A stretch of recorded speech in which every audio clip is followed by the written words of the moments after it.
विमान चालवतोय का? मला अर्जंट काम आहे, मला जाऊ द्या. दारू पिऊन गाडी चालवते? यायलोय.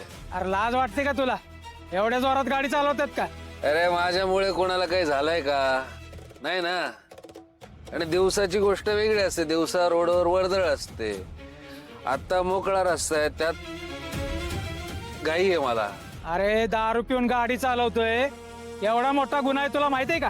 कायदा मोडतोय. कायदा मला नका शिकव, तुमच्यापेक्षा जास्त कायदा कळतो मला. वकील आहे मी. अरे वकील आहे म्हणून ऐकून घेतोय. अरे दुसरा कोणी असता ना तर आत्ताच्या आता हात टाकला असता. चल बाहेर ये. हवलदार इकडे. चला बाहेर घ्या. चल बाहेर ये. हे बघा, आम्ही बाहेर येणार नाही. बाहेर या, खाली या. साक्षीवरून आणि पुराव्यांवरून काही गोष्टी स्पष्ट झाल्या, पण मिलॉर्ड, या प्रकरणावर अजून प्रकाश टाकण्यासाठी मी विटनेस बॉक्समध्ये पुन्हा एकदा काही साक्षीदारांना बोलवू इच्छितो. त्यासाठी मला परवानगी द्या. परवानगी आहे.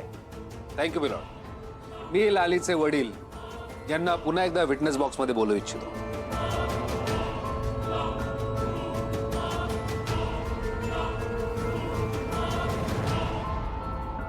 मला सांगा, तुमची मुलगी लाली बेपत्ता आहे, गायब झाली, हे तुम्हाला कधी कसं कळलं? लालीच्या आईवर हल्ला झाला होता आणि ती आजारी होती, हातरुणाला खिळून होती. म्हणून म्हटलं 4 दिवस तिची सेवा करायला लालीला बोलवावं, म्हणून मग मी ते बोलायला तिच्या सासरी गेलो. तर तिथं मला कळलं की ती 4 दिवस आधीच ती माहेरी गेली. आता तिथं माहेरी आलेलीच नव्हती.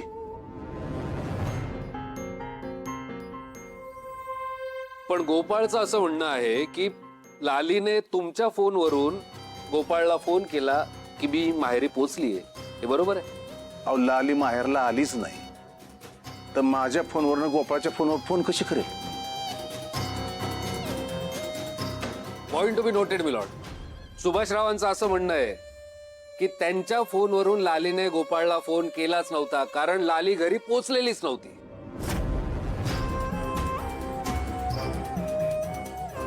मिलॉर्ड, माझ्याकडे पुरावा आहे. सुभाषरावांचे कॉल रेकॉर्ड्स.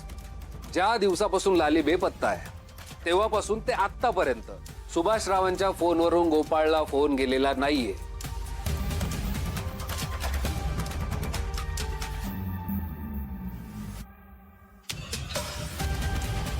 ठीक आहे, तुम्ही येऊ शकता.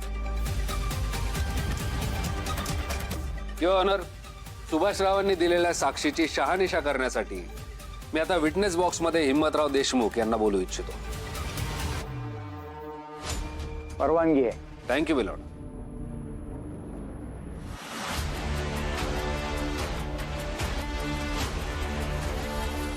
आता लालीच्या वडिलांनी जी साक्ष दिली त्याला तुम्ही सहमत आहात? म्हणजे तुम्ही घरी आलात तेव्हा खरंच लाली माहेरी गेलेली होती?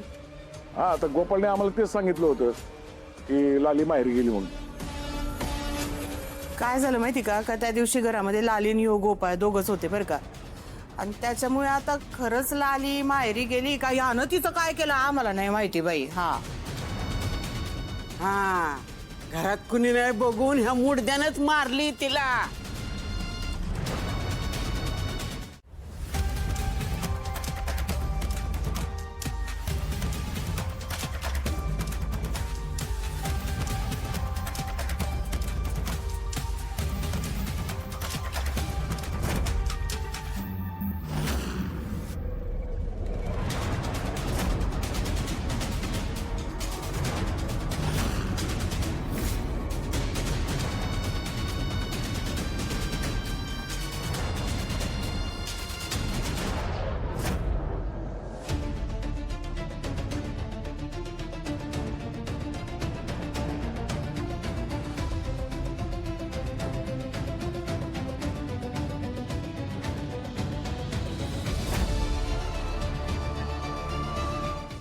तुमचं दुःख कळते मला, पण गोष्टी कायद्याने घडू द्या.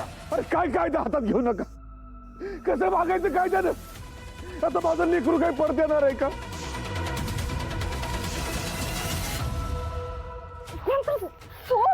लाली, तू काय करायला निघाली होतीस तुझं तुला तरी कळतंय का? चांगलं कळतंय मला. मला अडवू नकोस. आता सगळ्यांना असंच वाटतंय यांनी माझा खून केलाय, त्यासाठी त्यांना शिक्षा होणार. सडतील अरे जेलमध्ये. मला असं काही झालेलं नको आहे. लाली, तू असंच इमोशनल होऊन त्या सगळ्यांसमोर जावं ही इच्छा आहे त्याची, म्हणून हे सगळं नाटक करतोय तो. अरे मुद्दा का करतील हे? एवढे एडे नाहीये स्वतःच्या पायावर धोंडा मारून घ्यायला. का अडकवतील स्वतःला? हे बघ, आता ही वेळ नाहीये सगळ्यांसमोर जाण्याची. Please try to understand. अरे आत्ता जर मी त्यांच्या समोर नाही गेले ना तर ह्यांना आयुष्यभराची शिक्षा होईल. मी माझ्या नवऱ्याशिवाय नाही जगू शकत. मला एवढी मोठी शिक्षा झालेली नको आहे ह्यांना. नाही होणार शिक्षा. हे बघ, त्या जामकरला आधी संशय तू जिवंत आहे आणि तो इतक्या सहजासहजी गोपाळवर विश्वास ठेवणार नाही. ऐक माझं. आणि तू जर आता सगळ्यांसमोर गेलीस ना तर माझी मेहनत पाण्यात जाईल. तुझी मेहनत पाण्यात जाईल म्हणजे? हेच हवंय ना तुला? हेच हवंय तुला? माझा नवरा आयुष्यभर जेलमध्ये जावा म्हणून कोर्टात असा वागलास. मला एक शब्द दिलास आणि कोर्टात वेगळाच वागलास. शांत बसा, माझ्या समोर काय बोलू नकोस आत्ता. तुम्ही मला जेलात टाका तर फासात लटकवा. मी याला जिथं सोडणार नाही. जिथं सोडणार नाही मी याला. त्याच्या कर्माची शिक्षा त्याला भेटेलच. ए, तू तर बोलूच नकोस. अरे माहितीये मला, तू तुझा हे पोरगा, तुझं खानदान किती नीच आहे. अरे तुमचं रक्तच नुसतं नालायक आहे. जगात शोधून सापडायचं नाही असं तुमचं रक्त आहे. अरे इतकी खालच्या थराची माणसं आहेत तुम्ही.